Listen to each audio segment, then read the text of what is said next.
नमस्ते। कक्षा 6 पंच परमेश्वर। ये कहानी मुंशी प्रेमचंद की है। 5 लोग ही अपने मुख से जो उत्तर देते हैं परमेश्वर कहलाता है। प्रस्तुत कहानी में मुंशी प्रेमचंद ने संदेश दिया कि जब कोई व्यक्ति न्यायकर्ता के पद पर आसन होता है तो उसे निष्पक्ष भाव से निर्णय देना चाहिए। उसका निर्णय पूर्वाग्रह से प्रभावित नहीं होना चाहिए। यदि जुम्मन निष्पक्ष होकर न्याय नहीं करता तो क्या होता? परिवार, प्रेम, कलह, वैमनस्य का त्याग, सच्चाई की जीत, उत्तरदायित्व का बोध। पाठ इस प्रकार है। जुम्मन शेख और अलगू चौधरी में गाढ़ी मित्रता थी। पाठ 14 है। प्रश्न संख्या 103 से शुरू होता है। साझे में खेती होती थी, कुछ लेन देन में भी साझा था। दोनों को एक दूसरे पर अटल विश्वास था। जुम्मन जब हज करने गए थे तब अपना घर अलगू को सौंप गए थे और अलगू जब कभी बाहर जाते तो जुम्मन पर अपना घर छोड़ देते थे।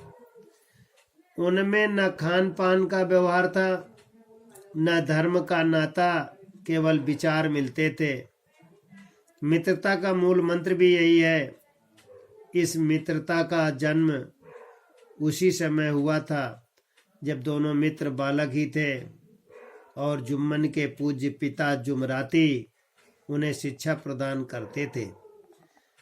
अलगू का मान उनके धन के कारण था तो जुम्मन शेख अपनी अनमोल विद्या से ही सबके आदर पात्र बने थे।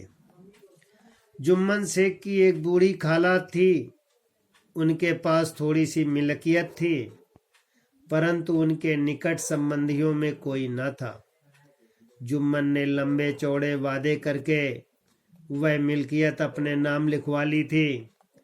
जब तक दान पात्र की रजिस्ट्री न हुई थी तब तक खाला जान का खूब आदर सत्कार किया गया।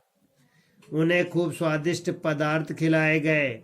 हलवे, पुलाव की वर्षा सी की गई, लेकिन रजिस्ट्री की मोहर ने इस खातिरदारी पर भी मानो मोहर लगा दी। जुम्मन की पत्नी करीमन रोटियों के साथ कड़वी बातों को कुछ और तेज तीखे सालन भी देने लगी। जुम्मन शेख भी निष्ठुर हो गए। अब बेचारी खाला जान को प्रायः नित्य ही ऐसी बातें सुननी पड़ती थी। बुढ़िया न जाने कब तक जिएगी। 2-3 बीघे ऊसर क्या दे दिया, मानो मोल ले लिया। बघारी दाल के बिना रोटियां गले से नीचे नहीं उतरती।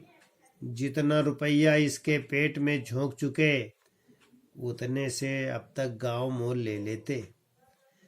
कुछ दिन खाला जान ने सुना और सहा, पर जब नहीं सहा गया तब जुम्मन से शिकायत करते हुए कहा, बेटा तुम्हारे साथ निर्वाह न होगा, तुम मुझे रुपए दे दिया करो, मैं अपना खाना पका लूंगी।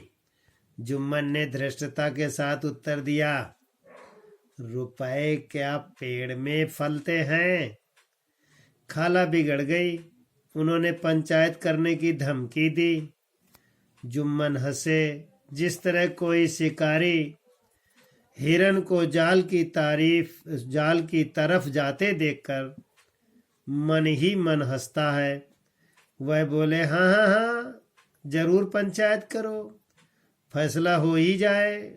मुझे भी यह रात दिन की खटपट पसंद नहीं। इसके बाद कई दिन तक बूढ़ी खाला हाथ में एक लकड़ी लिए आसपास के गांव में दौड़ती रही। प्रश्न संख्या 103। अवतरण 1, अवतरण 2, अवतरण 3, अवतरण 4 से प्रश्न इस प्रकार हैं। गाढ़ी दोस्ती जुम्मन के किसके साथ थी? प्रश्न नंबर 2, मित्रता का मूल मंत्र क्या होता है? प्रश्न नंबर 3, अलगू का किस तरह से मान था?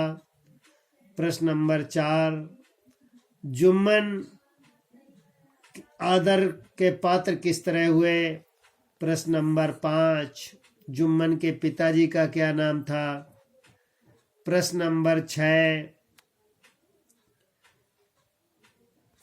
जुम्मन की पत्नी का क्या नाम था?